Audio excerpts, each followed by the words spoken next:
The Arena, Saudi Arabia is the venue as Anthony Joshua seeks redemption against Andy Ruiz. Enyimba Rangers in continental assignment as the CAF Confederations Cup group stage enters match day 2.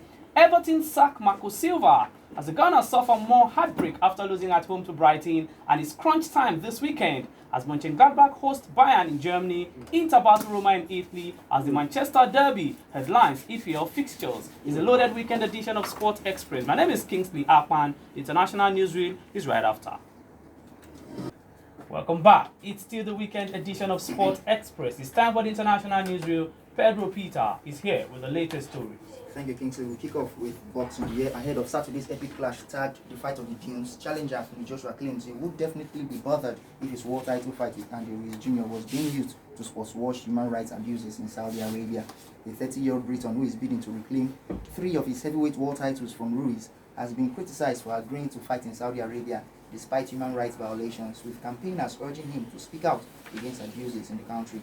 The fight will be staged at the purpose-built 15,000 Diriyah Arena in Riyadh, Saudi Arabia, and Joshua insists he is only focused on doing a job. To the Olympics, organizers of the Beijing 2022 Winter Olympics have launched this global recruitment program for Games volunteers. Continuing the legacy and spirit of volunteerism, the local organizing committee plans to recruit 27,000 volunteers for the Winter Olympic Games and 12,000 volunteers for the Winter Paralympic Games. Applications will be accepted from December 5, 2019 through to June 30, 2021. Games volunteers who are selected to participate will receive official notice by September 30, 2021. We drive off to Formula 1, where F1 governing body, the FIA, has revealed that restrictions on engine usage have been relaxed for the 2020 season, which means less grid penalties for drivers. The change was confirmed in the 2020 rules following the meeting of the FIA World Council after several teams had to start from the back of the grid during the just concluded season after replacing engine parts. Under the new changes, drivers will next year be able to use 3 MG UK's hybrid system, one more than in 2019, while they will also be permitted to use 3 of each hybrid engine part during the season before becoming subject to grid penalties. Finally, to golf, American golfer Patrick Reed put in a commanding display to hold a 3-shot lead after the second round of the Hero World Challenge in the Bahamas on Thursday. The 29-year-old hit a second successive 6 under 66 to lead on 12 under, 3 clear of compatriot Gary Woodland. Meanwhile, 15-time major champion Tiger Woods also carried a 66 to move into a tie for 5th on 5 under, while Justin Rose from Great Britain is 8th on 5 under. Thank you very much, Pedro. Over to NBA results. Washington Wizards beat Philadelphia 76ers 119-113. The Nuggets also blew out New York Knicks 129-92. Phoenix Suns needed overtime to beat the New Orleans Pelicans 139-132. And in the big one, Houston Rockets James Harden posting 23.7 rebounds to help the Rockets overcome Toronto Raptors 119-109. After the break, Enyimba Rangers seek CAF Confederations Cup redemption. The Nigerian sports scene is up next.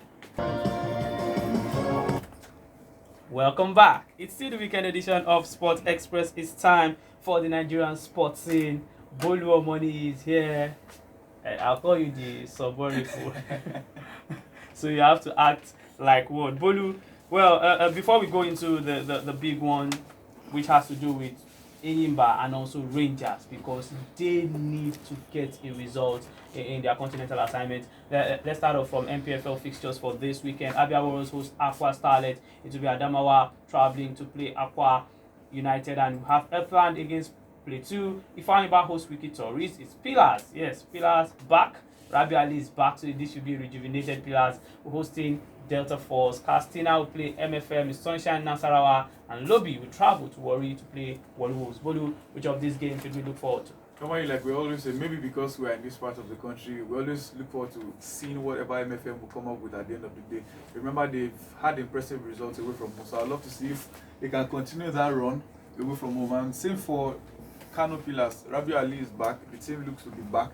Then Delta Force, I was shocked they picked up a win away from home last week, because since the whole drama of whether change of name, change of team, the team looks to be in disarray, and it looks more like they're having fun. They've picked up results, but it's still, obviously, it's still playing in the mind of the players. They don't know how long they'll be members of the team. They don't know how long they'll be Delta Force. So I'd like to see how they react against a Kano Pillars who look to be alive again. So those are the 2 teams I'd love to see results. But definitely, but one thing to note, the 2 teams on the continent, now they'll be missing 2 more games on the league. They missed a game last weekend and they're also missing another this week. Don't worry, we are miracle workers. We'll look for a way to make sure that they get to fill up the fixtures. Now let's go to the CAF Confederations Cup. Rangers will be traveling down to play Al Masry, and if you ask me, I don't think that they would get any positive result from that one. But I feel that for Enyimba playing at home against San Pedro, they should be able to get all 3 points. First of all, Al Masry are 8th in the Egyptian league. But good news for Rangers is Nebu is back, Uche John is back, and same for Ifeanyi George. They were all injured now. They're expected to play in this game. But for Al Masry, they've won their last 4 games on the bounce with 3 clean sheets. And they've won 5 of their last 6 away games in all competitions. And they've lost just 2 in 15 away from home. On the continent, they've lost just 1 in 11 games. It means they know what it takes. They know what it means to play either home or away. And that's the worry for Rangers. And the fact that they're going away from home, we know most of our teams in Nigeria, they don't really do well away from home. That's one. They don't do well against North African teams away from home. Either home or away. So now that's my worry for Rangers. I would be surprised even if Rangers get a draw in this game. I'm not expecting any shocking result except a victory. I think Al Masry will do enough to pick up 3 points. But well, let's hope the guys are returning will do enough to help Rangers pick up maybe 1 point. A point in this game would definitely be very, very good. Would look like a victory. Well, I think you look at the victory. And for Enyimba, San Pedro are 4th in the Moroccan league. And we know Enyimba at home, they are a very, very solid side. They've lost just 2 home games in all competitions in 5 years.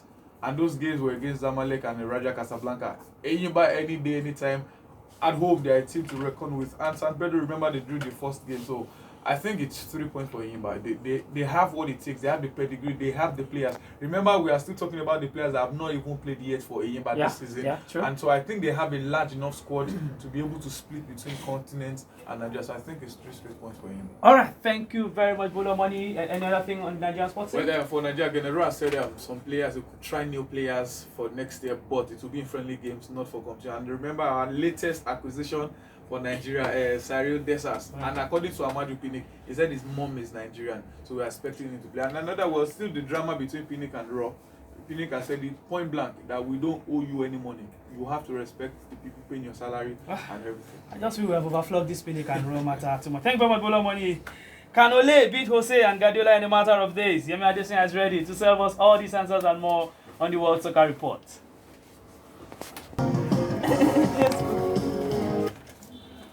Welcome back. It's time for the World Soccer Report on Sports Express. Yemi Adesina is here. Yemi looks a whole lot more confident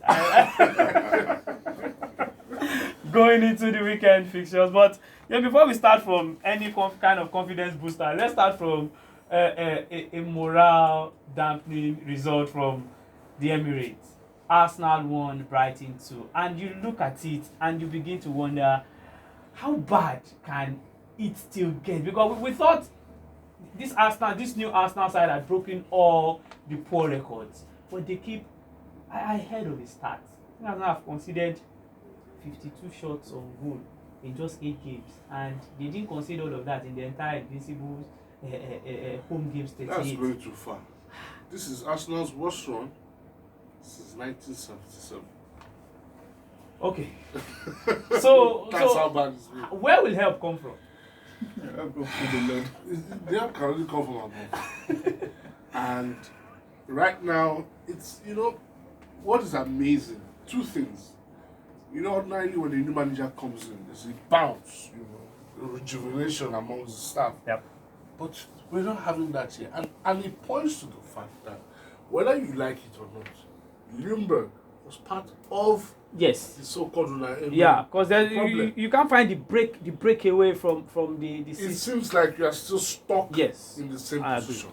So the sooner Arsenal get a new manager, the better, because it doesn't look like it's going to get better. I agree. Now, Yemi, let's both, confess. We were very wrong about Steve Bruce. When he took over the category. We all said relegation, but hey. I'm not going to do this. See, Bruce, keep watching now. Since it's not over. Okay, so you still think that? I still think Newcastle will go down. Okay. Well, we'll come back to England because we have the big one right there. Let's quickly look at fixtures from some other league games in the Ligue 1. Montpellier will host PSG. Amiens travel to play Monaco. It's Marseille up against Bordeaux. Nice play Metz. Lille will also host Brest. In the Bundesliga, Werder Bremen will host Paderborn. Schalke travel to play Leverkusen. It's Hoffenheim who travel to play RB Leipzig. Dortmund hosts Fortuna Düsseldorf, and the big one, Borussia Mönchengladbach, they top the table against the Bayern side who have dropped to 4th. Yemi, can Bayern bounce back? In the old days, these were the two big teams in Germany. Before you talk about RB Leipzig, Borussia Dortmund, these were the big boys. Yeah. Gladbach have always had a good, run against Bayern, especially if you catch your mind back to the Pep Guardiola period where they beat Bayern home and they win on a regular. And it's good to see, Mönchengladbach bouncing back. Now, Bayern have lost for the first time under Hansi Flick. Now you have to wonder, can they bounce back? And they also have one eye on Europe. It's a difficult ask. It's a big ask for them.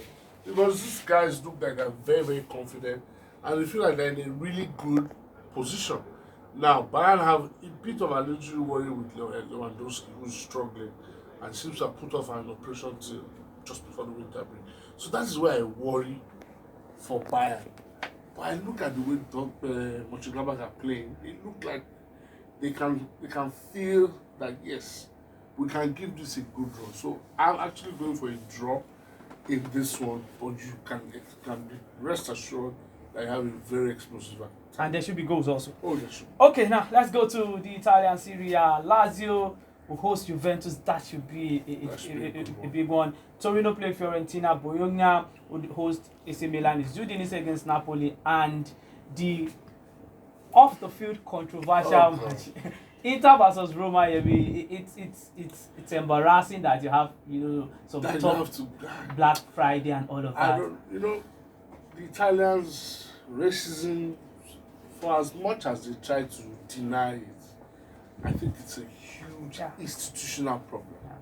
Like it or not, I think it's cut across. It's taking the attention off what we should expect on the pitch, and now we're discussing. It's a really good game because both teams have won 5 of their last 6. Wow. Inter have the best defense at home. Roma have the best defense away from home. So you can imagine the kind of game we should be looking forward to. It's unfortunate that stuff off the pitch is casting the ball. Expect a really good game. I actually think Inter will win.